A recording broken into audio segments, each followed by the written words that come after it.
never be satisfied because, there's always something more that you can be doing to not only just improve yourself in the basketball sense, but improve yourself in life. Like, I'm going to be one of those coaches that, it's about, you want to win games, but you want to make, this group of kids into the, best young adults that you can make them, and you want that character formation. I'd say be grateful in the moment, just to appreciate, even the simplest things every day, like, waking up, being able to step on the court, being able to, get a lift in, just being grateful of your position where you are, because not everybody has that. What's up, y'all? Welcome back to Ships Across the Border. My name is Max. I'm here with Chris. And today we have on the kid who Coach P calls plexiglass. One of the best pump fake step throughs in all of Division III basketball. Why does he call you plexiglass? Adam Sarlan. I guess it's a combination of my injuries and then him just wanting to make fun of me. It's an insult. I thought it was. Yes, it's an insult. It's not a compliment. Because you're like flexible and not like at all. And they can't break you. No, I'm one of the least athletic people you'll ever meet. Okay, because I'm getting yelled at lately for this in the podcast. What is your height? What is your age? And what year are you in school? My height, I'm going to say 6'3" with shoes on, to be generous. 19, and I'm a sophomore here at Elms. Okay. And how did you start playing basketball? That's interesting. I don't ever remember the first moment that I said to myself, this is the sport for me. Mm-hmm. I just remember being really little in the driveway and just my mom and dad passed me the ball and shooting on the mini hoop. Okay. Did your mom or dad play basketball? No, they didn't. I know my dad stopped playing after high school. And it's actually kind of funny. I have a pretty short family, so I was the tallest in my family. So that was kind of the direction that You're the tallest in your family? Yeah, I was going to go. What do you for your family about 6 foot? No, not even close. My dad's like 5'7". It's the same with mine. You're not a single person about 6 foot. I have one cousin who's 6'6". That's it. Yeah, no, I don't think I have anyone in my family that's tall at all. Did you play other sports? I played baseball and soccer growing up. And were you good at them? I was not good at baseball. I could not hit the ball. For anything. I know eye-hand coordination. And then soccer, I was too slow to be a good offensive player, so I was a defensive player. I played soccer too, and I was garbage for like the first 12 years or something. And like the last few years, I was actually pretty decent, but then I ended up quitting because basketball was just like so much. I played soccer too. I was really, really good. No, you weren't. No, I just picked the dandelions on defense. I've heard that so many times. Sam said the same thing. Yes, he also. I don't know if he copied me. No, he did. He's been saying that. He's been saying that since he was like fucking 12, dude. But yeah, he hated soccer too. I was actually no, I'm not glad you on the field and picked the dandelions. It's good conditioning. Dude, I credit Dad for helping me get into basketball. Soccer players are by far. Yeah. I mean, okay, obviously we're not boxing, swimming, marathon runners, but like. Yep. One of the most conditioned absolutely. Sport. Like, because you're 90 minutes straight running. Mm-hmm. Dude, I was an elite goalie. Like, a fucking A1 goalie up until... I don't believe that. I swear to God. I don't know who I could tell you because, like, everyone that I played with, I don't know them anymore. But I swear to God, I was a fucking elite goalie until I started playing out. I played goalie for 1/2 my soccer. You would be... I feel like you kind of look like a soccer goalie. You have big-ass hands. No. Big hands, bro. I feel like you could be a soccer Let me goalie. tell you, I was in goalie for maybe 15 minutes, and I allowed 7 goals. Never mind. And so after the 7th goal, I took the gloves off, I threw them on the ground, and I just walked off the field.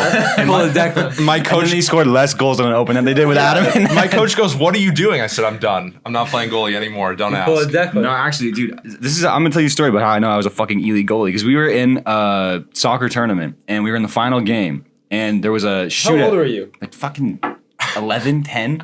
But like there was a shootout to finish the game. And like I don't know if you know how shootouts work, but like you have to score 2 times in a row or whatever. Yes. And they scored on me one time and then we went down and scored and then I saved the ball and we scored. It was like back and forth the whole time. And then I got the game saving fucking save.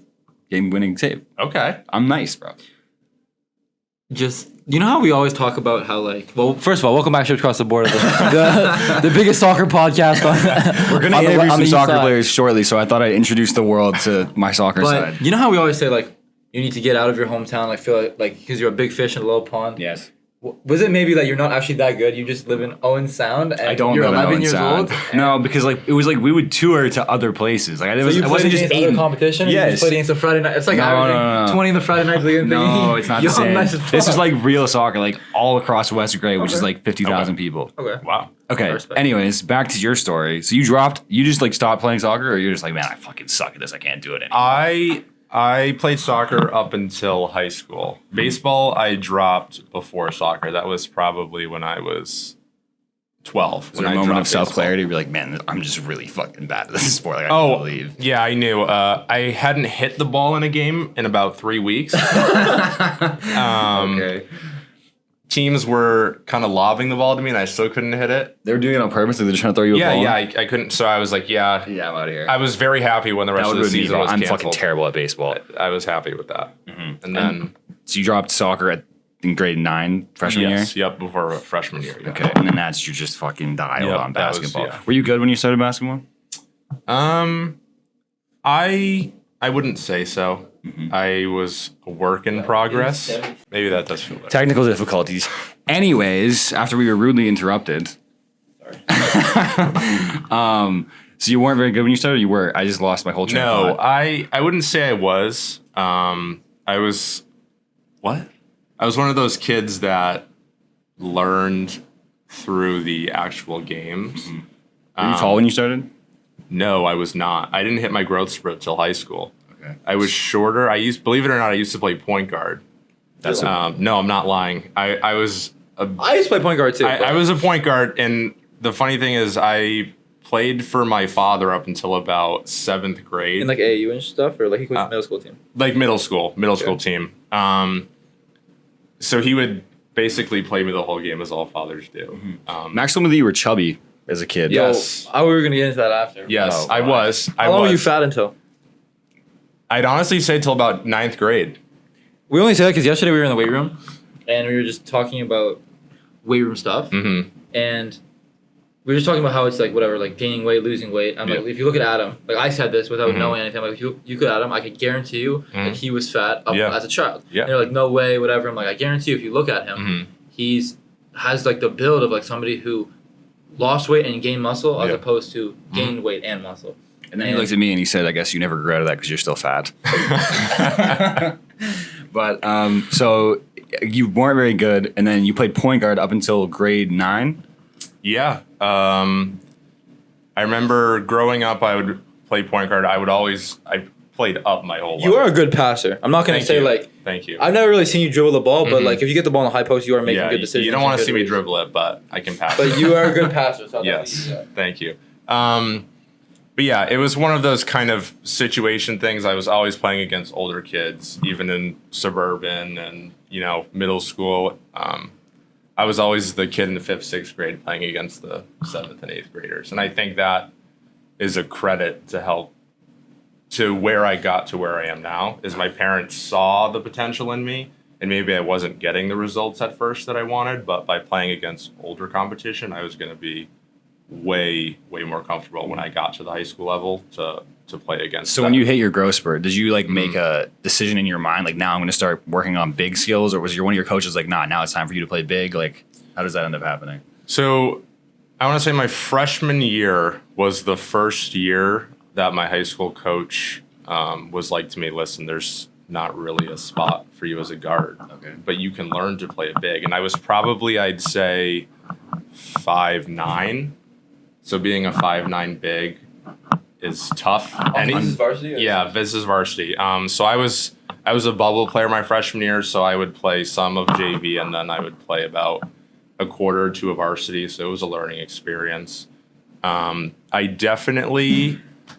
It was definitely an eye opener for me, as it is for everybody, that transition between 8th grade and high school basketball. Anybody who transitions to any level between levels, even like Yes. 12th grade Yes. to college, like as a freshman college basketball. I remember we played against this kid. He goes to Iowa State now, Hassan Ward. He's about 6'10", and I remember I matched up against him at 5'9", and I said, this is what I have to go up against the next 4 years. I better get in the weight room a lot, and I better grow a little. Okay, because that was gonna be my next question. Yeah. Is like, did you decide to get in the weight room, or was it like just a fucking being an undersized guard? You're like, I'm going to get bullied for my entire high school career if I don't do this. So I'd say it was fine. Second day of practice, my coach was like, "Listen, we're gonna start lifting because the school I went into, it was a brand new school, so we had a new weight room, all new facilities." Oh. Yes. Yep. So I decided, listen, I'm going to take the weight room seriously. You know, I wasn't very strong at 1st. I wasn't very coordinated. I had the nickname of Bambi. Shout out Declan. Shout out James. That's also true. But You just got a crazy straight. I apologize on behalf of Chris.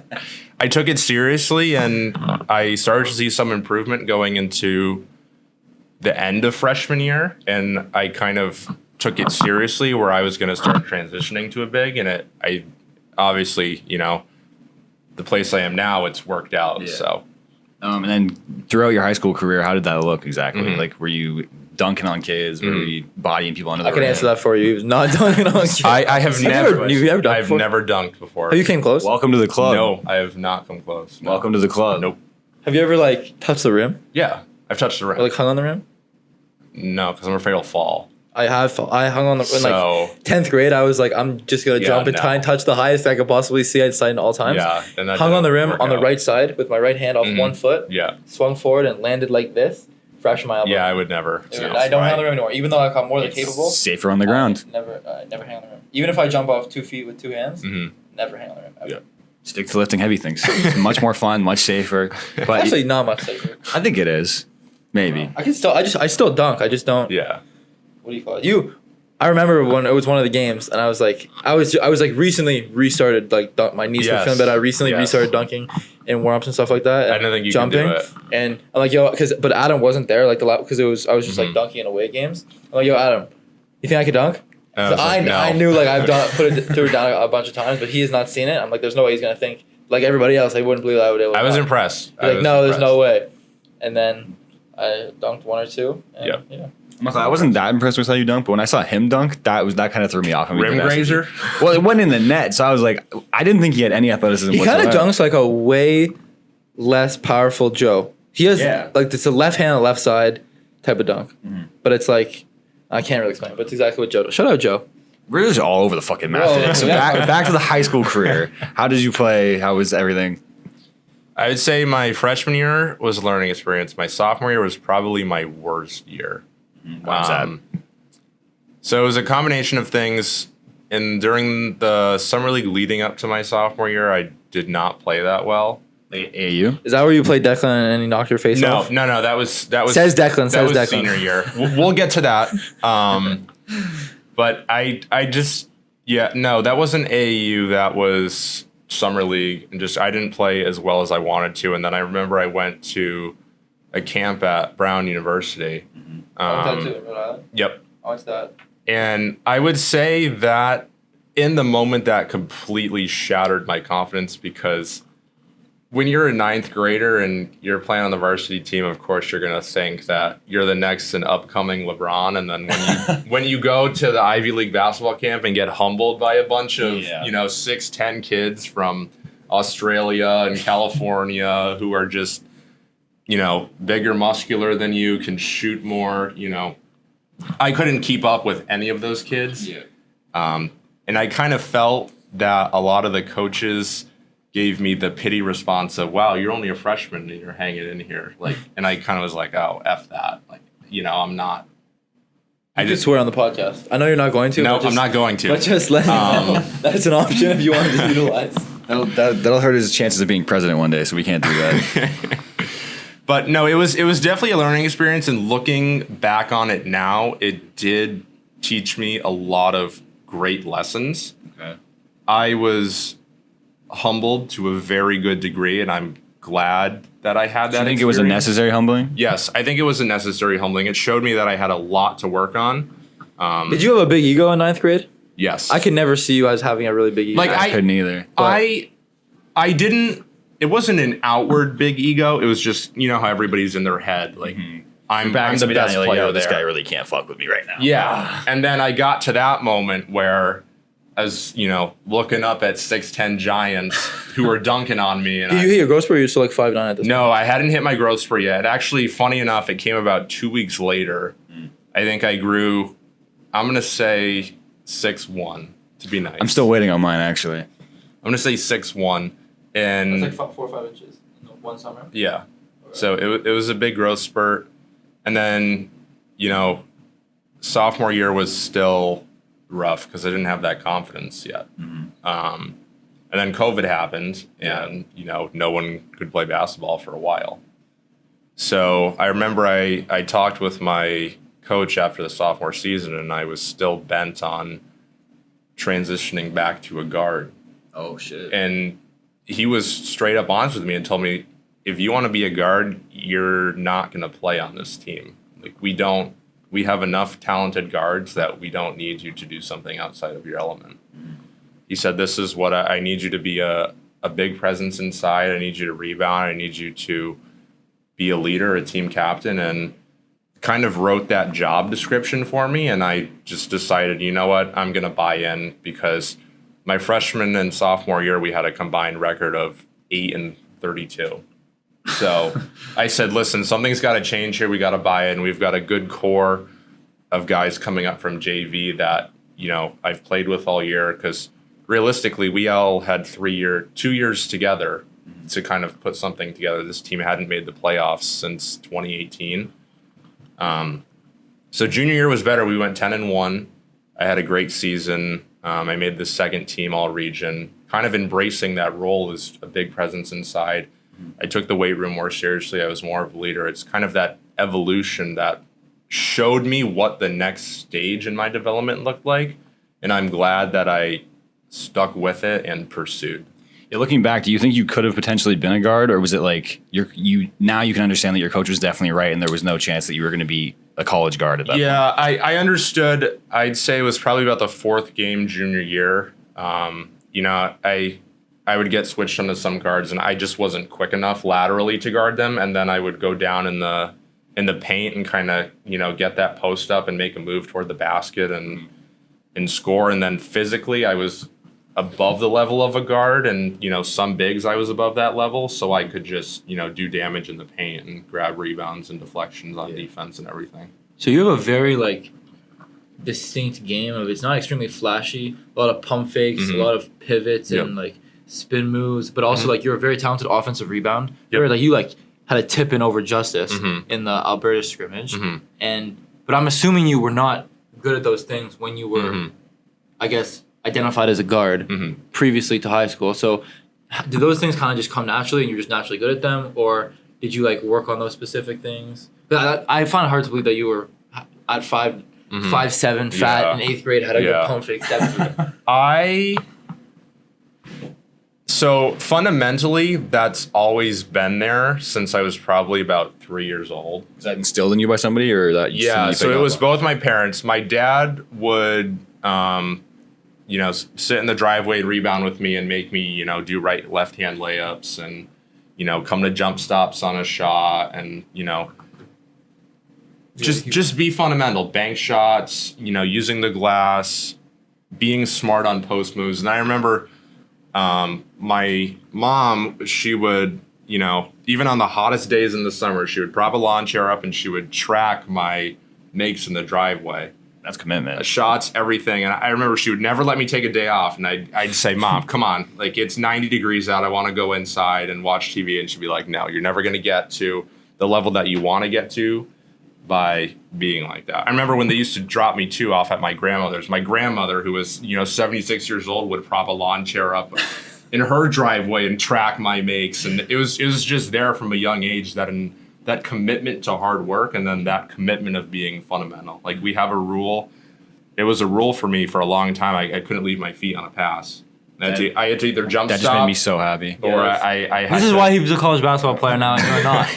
Or I had to catch the pass and I'd be in that triple threat position, and if you're not going to shoot it, pass it. If you're not going to pass it, shoot it. And I feel this might be a general statement, but I feel it's a lot more, I don't want to say easier, but a fundamental game really fits around a big man style of play as opposed to a guard style of play. Does that make sense? I think it's both. I think you can get away with flashy shit more as a guard, but I'd rather see a fundamental guard than a fundamental big. But I'm saying I agree, but I think just being a big, it's hard to, as a guard, just doing the fundamentals. Yeah. It's hard to succeed being a guard just doing the fundamentals. Yeah. Because you need to have other elements of maybe it's not necessarily basketball skill, but it's of athleticism. Yep. And it's of stuff like that. But you can, with a physical presence and fundamentals, you can succeed as a big man, I think. Because I was never the quickest kid growing up, and I was never the kid who could jump the highest. So I needed those fakes. Yeah. You know, whether it's the pass fake, the ball fake, and that everything. Kind of just goes right into, translates right into being a big man. Yep. And then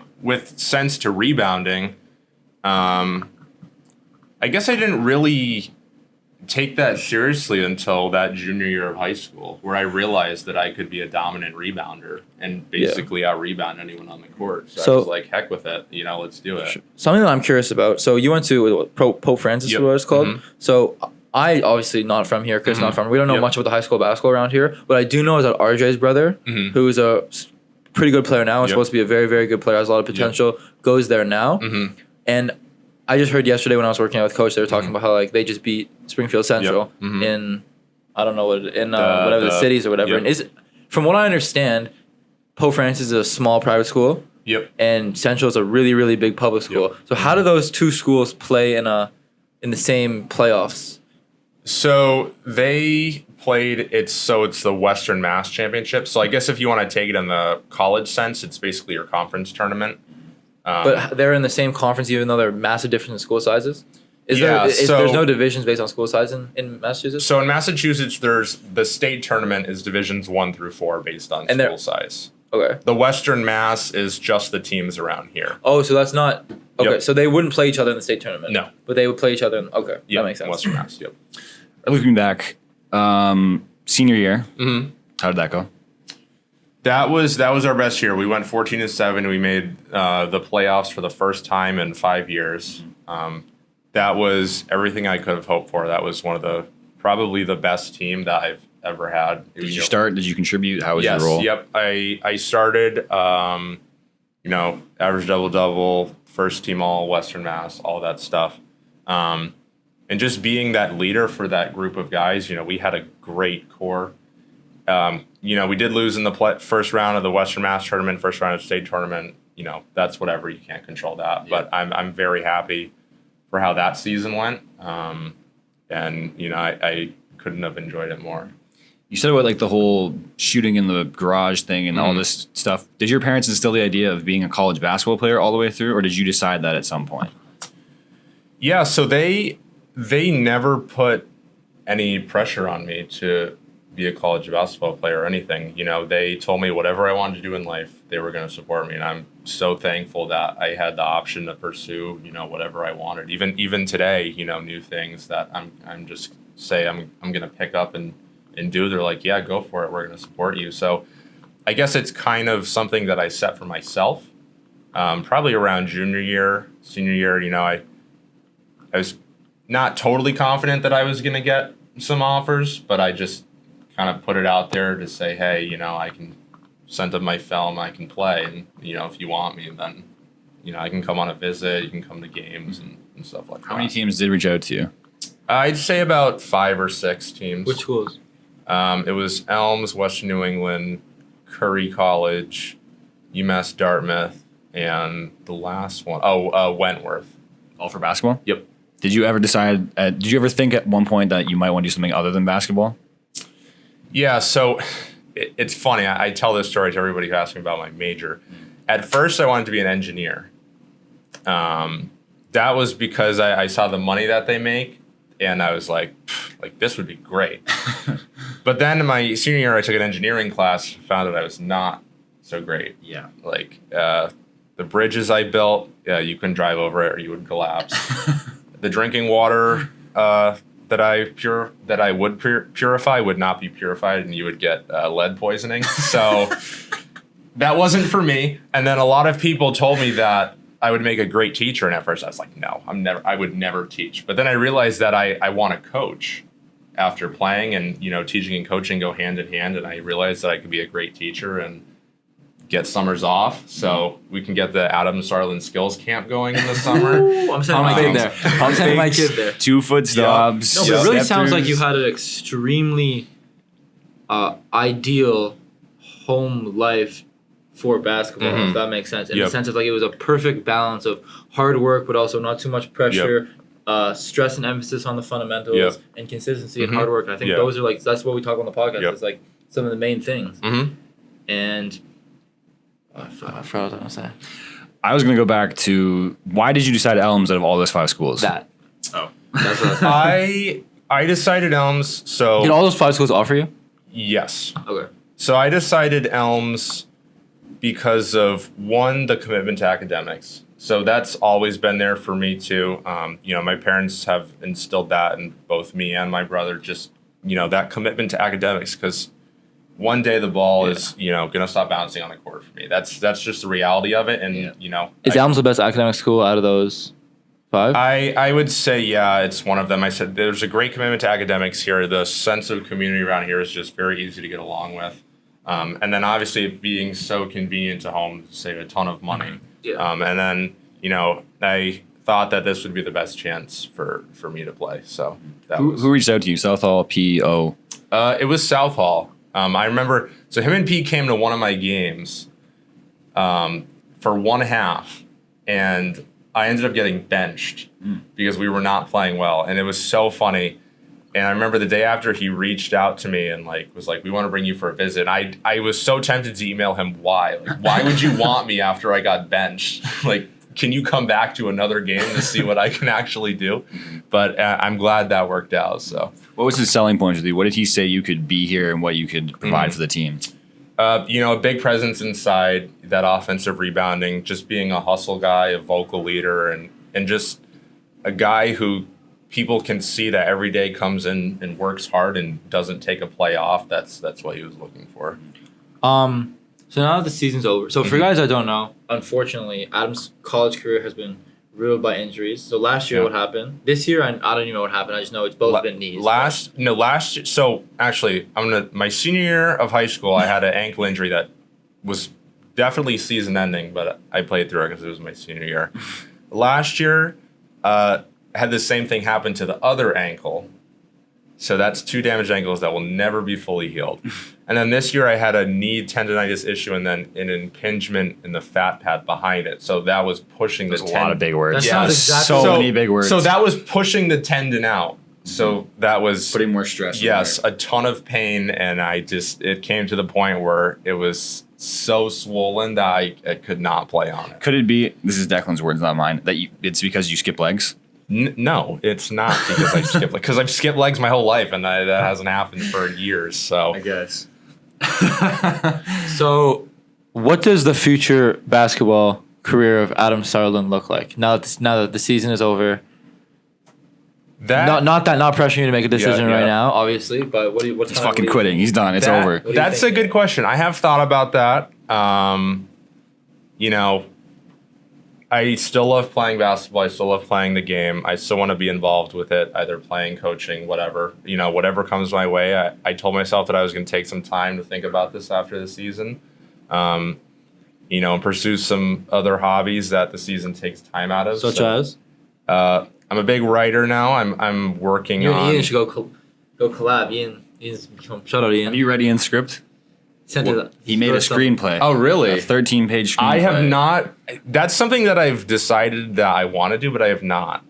But I That's am not terrible. Let's just say you can't read it out loud. Okay. I am Yeah, working. you can. It's not No, that. he can't. There's like 20 N-words. He can't read it out loud. I was confused. Any hoozle. I like to write. I'm started on a project of mine that I hope will turn into a book someday. Wow. May I ask what the book is about? I'm not going to spoil it, so you'll get the signed copy when I get it. I don't know if it's going to turn into a book, and one of the rules of writing is not to give anything away before you finish it. So Okay, well I guess Ian just broke that rule on the first day he wrote It it. is finished. You just yeah, he if wrote- it's- he was- if it's finished, it's You're good. looking for proofreading. I'm a big reader too. I like to hike, walk, bike, all that. That doesn't stuff. surprise me. Everything that he would look like he likes to He do. looks like a hiker. You look like you love granola in the mornings. You're such a CrossFit dad.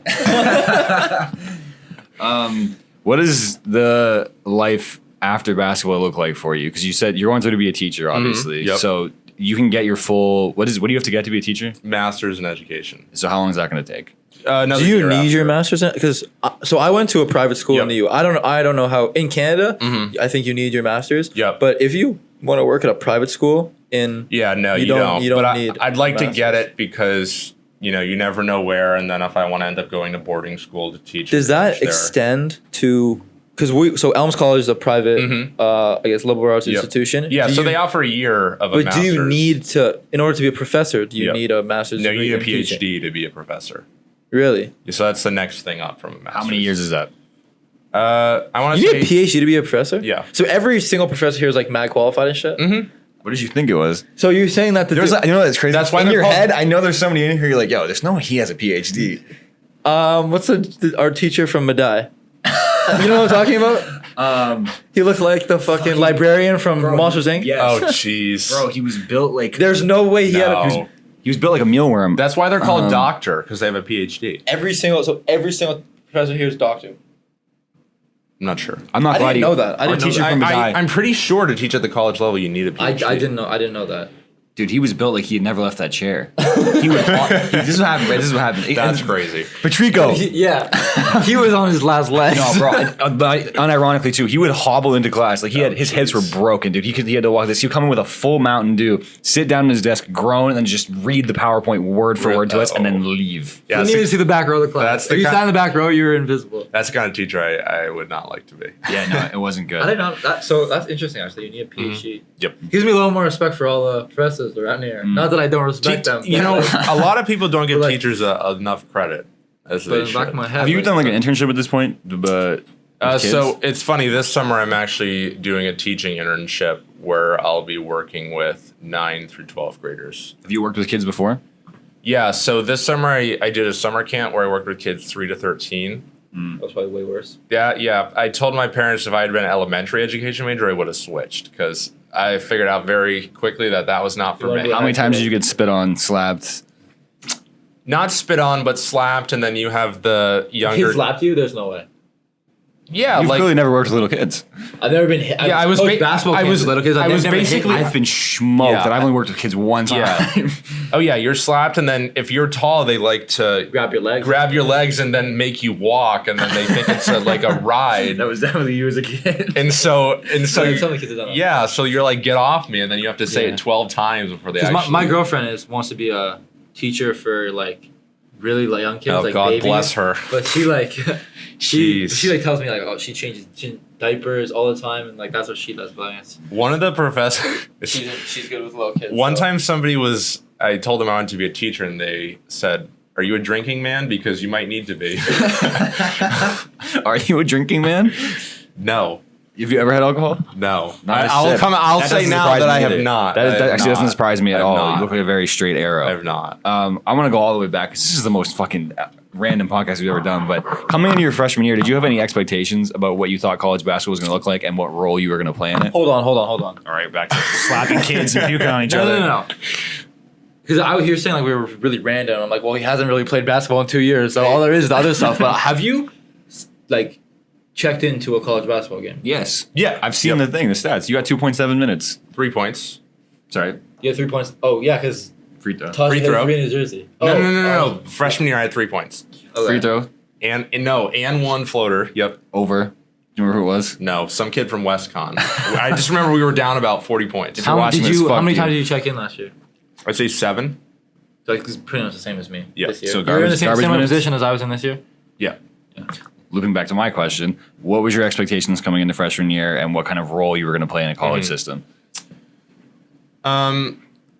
So I thought I was definitely going to play a little bit more. But again, everybody says that, how they could play a little bit more. But obviously, it came to the part where I realized that I was going to have to earn my minutes. So I just approached every day in practice to try and earn those minutes the best I could and play my hardest and work my hardest and, continually get in the weight room, continually be, a positive face for all the guys, and whatever happened was going to happen. Was there somebody you were competing with who was currently at the big position at that point?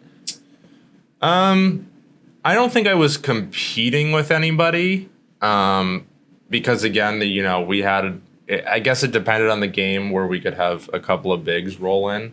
I just think it was a matter of personnel and game plan. And, you know, obviously I wasn't a major part of that, but, you know, it's not something I was, you know, going to complain about because, you know, things happen. Yeah. Did you check into any like meaningful minutes, or was it just garbage time? No, yeah, just garbage time, yeah.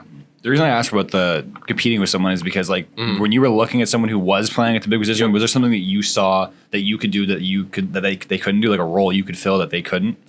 I think so. I definitely think I have a lot better on court IQ than guys. You know, it does not. I agree with that. It does not take me long to learn plays. I can basically, you know, pick out any defense that the opposing team is doing, right? You know, within the first possession, I can remember a lot of their plays, and I definitely think that I could have contributed that. You know, it's just that attention to detail that helps me get that leg up as a player. I think it helps make up for my lack of athleticism and, you know, jumping ability and height. So kind of even. Is that where that comes from? Is like you had to make up for the fact that you weren't the most athletic, the most skilled kid? Yeah, definitely. I mean, you know, I was never going to be a player that played above the rim and was dunking on guys and could, you know, just give you a crossover and get right to the rim. You know, I had to use like my ball fakes, you know, my smarts. You know, if I'm trying to think 2 passes ahead, if you're going to pass now and then you're going to cut, you know, I want to get to that spot on defense where I can take that charge on you when you're coming off the curl, you know, 5 seconds later that I can beat you to that. So it's just reading the defense and kind of making up for, you know, that portion that I just, you know, I can't keep up speed-wise. One of the things I'm curious about is like, because you watch Jake play in high school, and obviously now it's like was 5 years removed from basketball, obviously wasn't in compete condition. What was prime Jake like in high school? He could shoot. He could shoot the ball. He would probably, I'd say, consistently between 25 and 30 points a night. Like it was just that corner three spot on the left wing. I remember they would just run a play for him, and he would end up wide open every time, and he'd just make it. He was a really good shooter in high school. Was he really athletic too? He used to tell me he could like get up and like really dunk. I don't remember that. He used to say he could like. That's that old head shit. I don't remember that part. But said he could East Bay when he was like. What? Yeah. Jakery. I don't know about that one. You might have to check that because I don't That's remember what he said. seeing that. I don't remember seeing that. But no, he was a good shooter. Did you think that he was going to end up being a Division III basketball player, or did you think the sky was the limit for him? And you think you were being his teammate? Yeah, did you think you were No, his so teammate? I never thought that I would be his teammate. That's crazy. I never thought that. I definitely thought that, you know, he was going to be a college basketball player, and that he would end up somewhere. Yeah. So I wasn't surprised when that he's playing, but I did not expect him to be my teammate. No. Did you ever have so did you know he was going to be playing here when you? Nope. I did not. That's kind of crazy to think about. Is like he signed like an autograph ball for you as when you were a kid, because he was like a high school phenom in the area, and then you guys are both freshmen in college together. Did you have a moment where it's like, damn, like, just like I don't know, like someone you looked up to maybe as a kid that's now like you're seeing them in person, like maybe more for like what they really are? It's funny. I remember I was coming out of McGuire one of the first days of my freshman year, and I saw him walking on the quad, and I thought to myself, wait a second, something's not right here, because that's Jake Midura. You know, there's no way that, you know, he's in college still. And I remember, you know, that night he showed up to play basketball, and I kind of walked up and I was like, do you remember me? Like, I sat in the front row at your games for 6 years. Like, yeah, I remember you, Adam. And I was like, wow, like, either I'm getting older or you're really old, because I did not expect this to happen. So that was funny. What was going through your mind post injury as a freshman when like you realized that like shit, this could be the end of my season? I wasn't shocked. I had a feeling that it was going to be the end of my season. I actually was hoping that the ankle was broken, because then it would have fully healed. So what was the actual official injury? It was like a grade 2 sprain. So I was on crutches for about a week or two, and then I had a brace or a cast for about 2 weeks. But I was hoping I just broke it, because the doctor looked at it, because it looked pretty gruesome and discolored. So she was like, oh, that doesn't look good. And in my head, I was kind of like, yes, it'll be broken and then it can fully heal.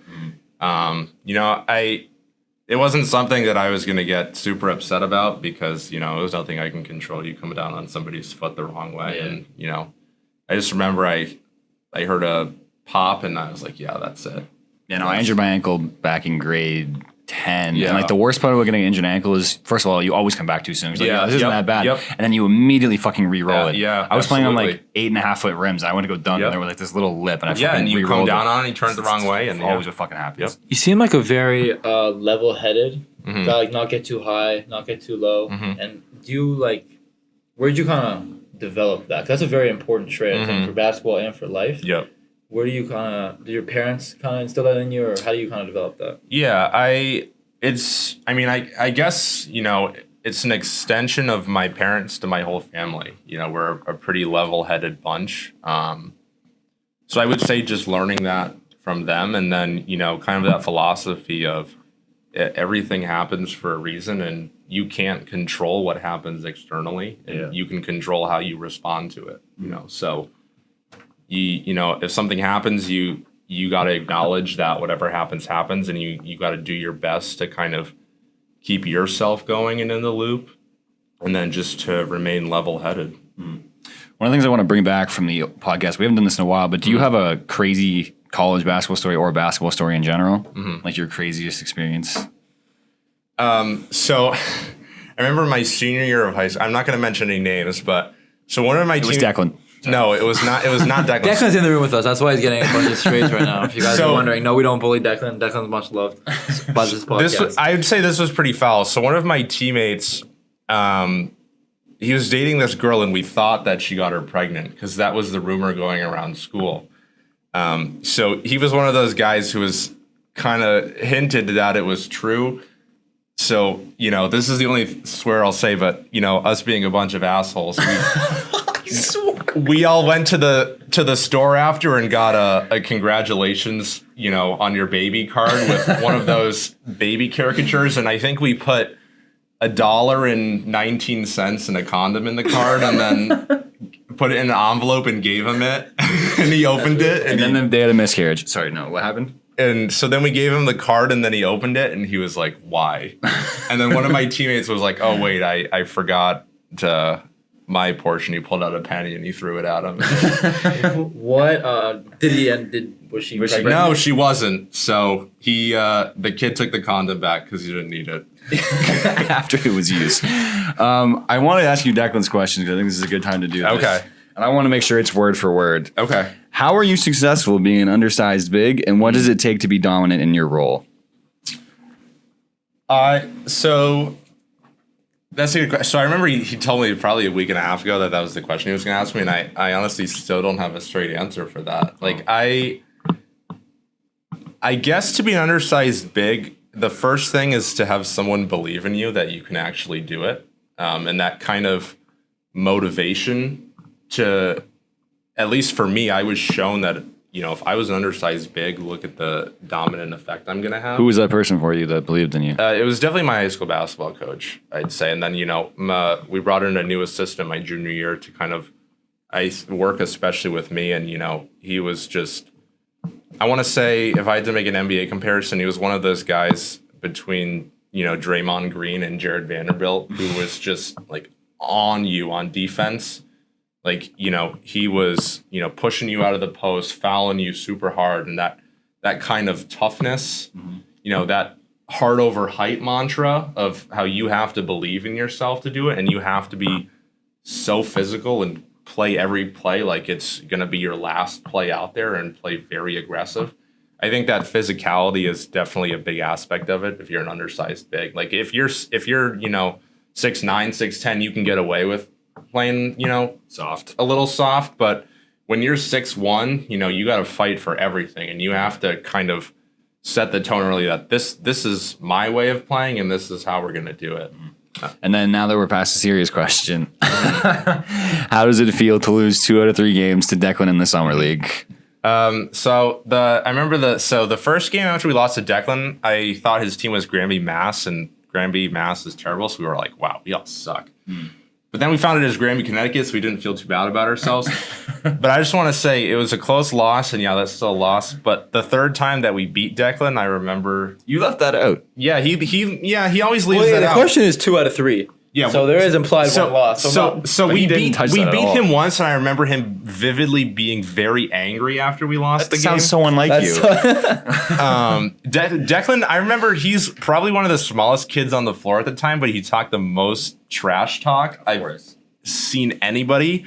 So I remember I saw him on the first day of orientation, and he was like, "Do you remember me?" I was like, "Yeah, we hated you." we had some kids that wanted to fight Declan because of the amount of trash. That doesn't talk. surprise me at all, especially after runs yesterday. Yeah, where you ripped his shirt. Yes. He didn't like the call. Final 2 questions is I want to go. So since you're going to be a teacher and a coach, Yep. if you had like a star player, a star pupil, and you're like, oh, this kid could really go places, what are 2 lessons that you could take from your basketball career that you could give to him that would help him speed up his process of becoming the best player he could become? I'd say my first lesson is to never be satisfied, where you are.